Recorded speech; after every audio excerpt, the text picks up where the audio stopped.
Thanks for visiting the patient and the weather today. I'm meteorologist Al Peterlin.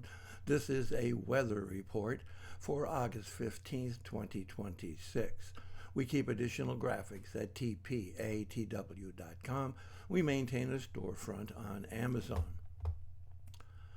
Looking at the surface map, for Saturday, we have that cool front stretching all the way from Spokane across the Cheyenne, down to Wichita, back up to St. Louis, and then through Indianapolis, over through Ohio, back down to Charlotte and off the coast, with a lot of unsettled weather both ahead and along that frontal system, covering really the much of the northern third of the country.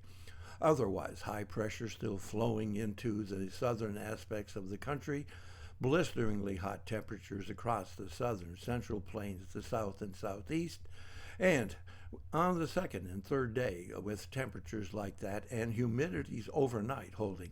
There's the real rub. It's the overnight temperatures, the lack of sleep, and so the health stresses will be most significant on day 2, 3, or 4 of the heat wave.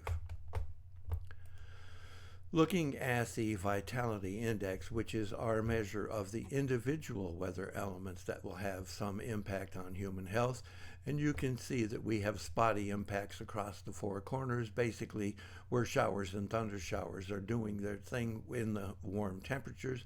Something going on here in the central northern sections of Montana. The most interesting area of activity here in the Ohio Valley, really running all the way from central Kansas and a line across northern Missouri back to Illinois, which has been hit the hardest with much of the rain, into western Indiana. Still have something going on here down in the southeast. Looking at pressure change itself, we have some rising pressure up the high plains, basically westernmost sections of the Dakotas, touching the easternmost sections of Wyoming and the easternmost sections of Colorado. A little bit of rising pressure trying to push away from Maine. Temperature changes. We're already hot and blistering, but you'll note that where the showers stop, we're seeing some increase in temperatures even across the Intermountain West, especially up here in Montana, and even picking up a bit of temperatures across northern Minnesota.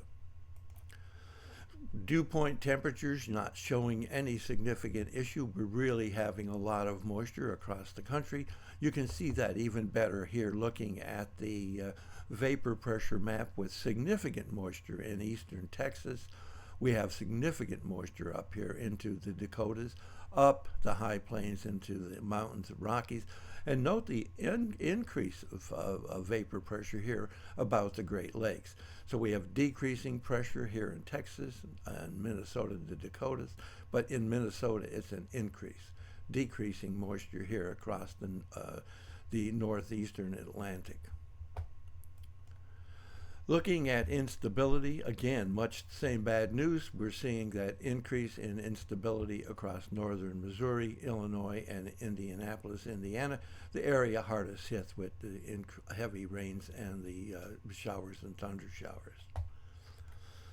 Looking at the change in atmospheric oxygen, we have migraine stresses here in southern Nevada, migraine stresses in Idaho, significant area migraine stresses across much of New Mexico, on into the Nebraska panhandle, up into South Dakota.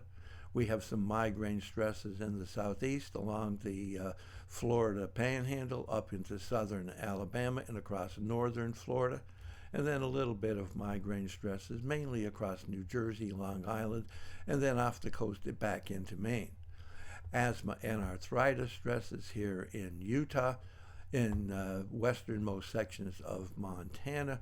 Migraine stresses here again in eastern South Dakota, southern Minneapolis, Minnesota, and then across the northern regions of Illinois. Looks like right about Chicago. Thanks for visiting the patient and the weather. Your comments are appreciated. If you hurt, tell us where you're located.